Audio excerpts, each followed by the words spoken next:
There are moments in history when the right person rises at the right time. Not with riches, not with fame, but with a fire in the heart. Burkina Faso. A land rich in soul, but poor in soil.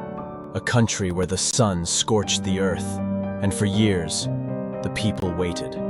Waited for food, waited for change, waited for someone to care.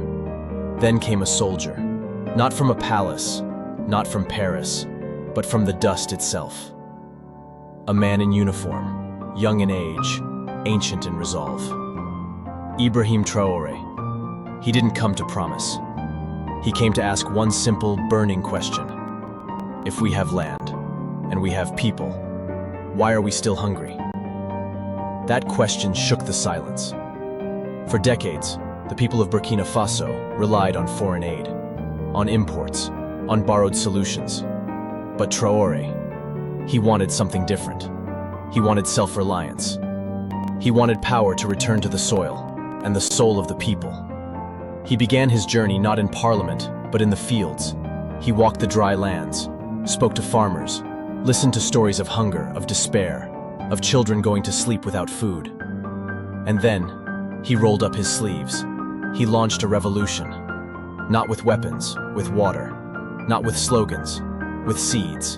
Solar-powered irrigation systems were installed across the country.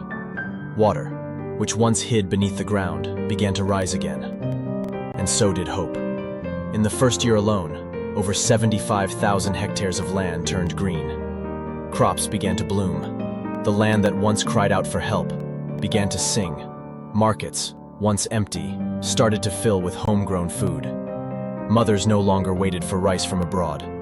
They harvested their own. Young people, the forgotten generation, became part of something greater. They weren't just workers. They became guardians of the soil. And women? They were no longer just caretakers of the home. They became leaders of farms, voices in village meetings, and symbols of strength. In every village he visited, Traoré didn't talk like a politician. He listened like a brother. He reminded his people, we are not poor, we are not broken, we are buried treasure, and it's time the world saw our worth. The world began to watch. From journalists in Europe to farmers in Nigeria, everyone wanted to know, who is this young soldier turning dry land into gold? He didn't want fame. He wanted food security. He didn't want applause. He wanted action.